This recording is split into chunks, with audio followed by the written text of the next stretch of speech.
né, muito mais palhada. A palhada ficou muito mais tempo onde a gente dessecou. Parece que o herbicida ele vem e destrói realmente os tecidos da planta e a gente perde cobertura muito rápido. Tá? No caso aqui, onde foi rolado, a gente teve cobertura por mais tempo. Então a gente fez até um dia de campo. Essa é a produtora lá, a Roseli, do lote dela, né? Então foi essa área aqui. Né? Então a gente vê que a partir de um momento, você vê a qualidade, né, de produção, as cabeças aqui, né? A partir de algum momento que vem as plantas espontâneas, já não tem problema, né? A gente segue a vida. Né? Aqui, ó, nessa área aqui, você consegue ver a quantidade de massa que a gente tem. Esse aqui é o Felipe também, outro Felipe, que a gente trabalha junto lá. Então aqui essa área da Roseli também, né, com plantio de brásicas no milheto. Né? E aqui aquela área que a gente tinha comentado no começo. Né? Então aqui passou aquele implemento com a enxada rotativa e a botinha. O milheto já estava deitado, né? A gente vê que expõe um pouco mais o solo, principalmente na hora do plantio. Depois ele vem com a enxada numa ajeitada, uma área, um talhão pequeno, né? Então é possível fazer isso. Né? E aqui a gente vê, né? Praticamente uma exposição de solo pequeno, uma muda feliz, né? Saudável. Né? E a gente vê o resultado aqui depois, desse sistema. Então esse mato aqui, ó, que a gente viu que a cobertura não ficou 100%. Ele veio, mas ele só veio com a roçadeira, coçou e seguiu em frente. Tá? Rapidinho ele fez estalhão, não precisou ficar carpinho. Tá? Então a gente vê a qualidade do brócolis. Tá? E esse brócolis é um brócolis que foi plantado 5 minutos 10. Sim. Esse foi um brócolis que foi plantado em janeiro. Então é isso que a gente comenta, trazer mais conforto para a planta. Ele era o único produtor do assentamento que tinha um brócolis nessa qualidade, nessa época. Né? Ele colheu esse brócolis que foi colhido em março. Né? Então aí cabeça aí mais ou menos de 1 kg, 800 gramas na média. Tá bom? Esse mesmo produtor, com azevém já nasce espontaneamente na área dele, então produção de couve com azevém espontâneo, né? Ele só roça essas entrelinhas e a gente vê também a qualidade do produto. Né? Em contrapartida, áreas assim, né? Com solo exposto também. Não é canteiro, mas mobilização de solo. Então nessa área, na Vanderlei e no Primo, eles com dificuldades financeiras para a gente estar trabalhando planta de cobertura e muita dificuldade deles de manejar a braquiária, capim marmelada. Eles não queriam usar herbicida, então só faziam essa roçagem. Então o que a gente fez? A gente adaptou a marmelada para o SPDH. Então foi essa área aqui, né, que eles manejaram agora. Essa semana eu fui lá e tirei essa foto. Então a gente acabou usando a própria marmelada, que já tinha sido roçada 3 vezes ao longo do verão, né, para fazer o plantio de hortaliças. Tá? Então assim, esse é um desafio, a gente trazer equipamentos que não abram tanto suco, né, igual aqueles que a gente viu em Santa Catarina. Então a gente está adaptando ainda, né, os produtores estão se mexendo lá também. Mas a gente vê e já tem um resultado. Né? Então, essa área aqui era com milheto e uma área também com capim marmelado. Essa aqui é uma área de alface deles lá, dessa mesma propriedade, esse mesmo lote, com capim marmelado. Tá? Então assim, já é muito melhor do que essa área que eles tinham no começo, né? De solo exposto. Não é o ideal, mas a gente está trabalhando para evoluir cada dia junto com o produtor. Né? É importante que o produtor se aproprie desse processo, entenda a importância desse sistema, né?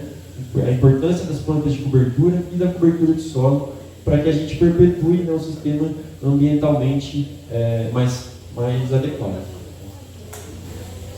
Aqui em Sabaldi, produtor Diego, também com milheto dentro de estufa, então uma área bem legal de produção de tomate. E a experiência mais famosa, né, que parece um Globo Rural e tudo mais, que é a de Santa Catarina, né, que foram os precursores, né, do sistema de plantio direto de hortaliça no país. Né. Então, áreas de tomate, né, esses slides são todos deles. Né. Então, você vê aqui, né, sem preocupação com mato, né, áreas totalmente cobertas, com solo coberto, uma planta com sinais de plantas totalmente equilibrado, né, então a gente vê os ponteiros um pouco mais claros, né? A gente não vê excesso de nitrogênio aqui, né? E no tomate é muito claro, a gente vê o excesso de nitrogênio. E dá os cachos bem mais altos, e dá aquelas folhas, parecem tobogãs, né? Grandes, né? Então aqui a gente vê o equilíbrio, né? Os cachos saindo aqui no espaçamento adequado. Então, assim, o SPDH a gente tenta olhar isso, né? Trabalhar mais com esses sinais da planta. Né?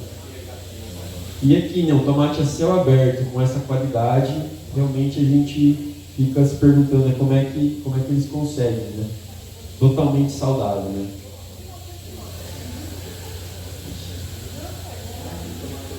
Então aqui, né, um plantio de cebola, né, que foi o principal, aí, o que começou, né, o SPDH, né? Então a gente vê também o corte, tem essa dificuldade de exposição um pouco de solo, se a palhada não está bem formada também, né, mesmo com o equipamento um pouquinho mais adaptado que o nosso aqui.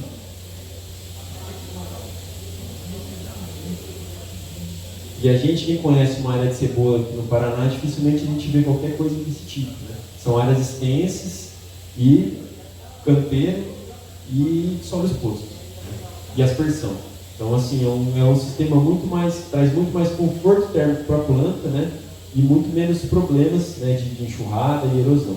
Tá? E sem canteiro, né? Um plantio de cebola sem canteiro, só na linha. Então, a gente vê a qualidade do produto, né? E a sanidade da planta. Né? Então, basicamente, era isso que eu queria mostrar. Né? Então, assim, é muito desafiador trabalhar com sistema de plantio direto de hortaliça. A gente tenta aprender a cada dia com o produtor, tenta adaptar o que for possível, né, para a nossa realidade aqui, né? E tenta tirar o produtor, né, do adubo químico, né, do excesso de adubo químico, principalmente, né, do custo elevado de produção, com sistemas que sejam mais agronomicamente interessantes, né, e economicamente viáveis também. Né? A gente, do IDR, né, a gente trabalha bastante com a agricultura orgânica e tenta buscar para os nossos clientes, né, sistemas que sejam interessantes, né, para a família deles, né, e para o ambiente, né, que gerem renda, que sejam ambientalmente adequados e agronomicamente, tecnicamente mais interessantes, né, mais corretos do nosso ponto de vista. Tá? Então fico à disposição aí, sei que está todo mundo com fome já, mas espero que tenha atendido aí o objetivo. Bom?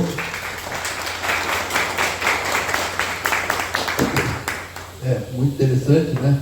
Mas apesar do tempo, parece que vamos deixar o público reagir um pouco, porque tem um pouquinho de tolerância ao almoço. Próxima sessão seria 14 horas. Então, vamos abrir para 2 perguntas, mas vamos dar um consenso aqui, depende do interesse do pessoal. Né? Um detalhe, me parece que tem um foco bastante grande no plantio de inverno. Sim. Que é o perdendo, né? E aí você prepara toda essa condição no verão. E no verão, logicamente, você tem alternativas também, né? Lógico. Mas, basicamente, pelo menos o que eu pude perceber, foi um preparo adequado do chão do solo para chegar no inverno. É isso que você tem alguma coisa para... Na verdade, é isso, é que eu estava comentando da dinâmica, né? Então, assim, a gente tenta preparar o que for possível, para o inverno e para o verão. Né? Então, para o verão, com as plantas, o milheto principalmente, né? É uma planta que a gente vê que o produtor tem mais aceitação e mais facilidade para ter um ciclo muito rápido, né? Para a gente estar adentrando. Né? E para o inverno, a gente já está com as áreas agora com mix, né? Nessas áreas do capim marmelado, o produtor já está implantando mix, com plantas de inverno, cremoso, aveia e na floridinha, para a gente estar fazendo esses plantios aí para a saída do inverno ali por setembro, para encararem já um calor maior, uma temperatura mais alta. Então, assim, para as duas, a gente aqui no Paraná, no campo aqui, a gente tenta trabalhar para os dois, no inverno e para o verão. Em Santa Catarina, eles fazem um cultivo só naquele talhão. Então eles conseguem acumular 2 vezes, tanto com milheto quanto com aveia, para fazer daí o plantio pós o inverno, né? Na aveia deitada. Isso. Lá ele tem uma dinâmica diferente, né? Pela propriedade, né? E tudo mais. Aqui a gente está trabalhando principalmente na região metropolitana com milhetes e com aveia. E aqui era ponto também. Bastante da cobertura do solo, que vai rolar ela. Isso no caso da leguminosa, que é plástico, né? E a braquiária? Então, a braquiária, nesse caso, a gente dessecou. Tem produtor... De outra maneira, tem que ser no veneno, tem que ser no decide. A braquiária já é mais complicada, né? Porque o rebrote dela é mais o que você pode trabalhar com as linhas. Você pode ter a braquiária, você trabalhar a linha. Só que tem que tomar muito cuidado, tem que estar esse solo tem que estar muito avançado em termos de fertilidade para trabalhar nas linhas com a braquiária.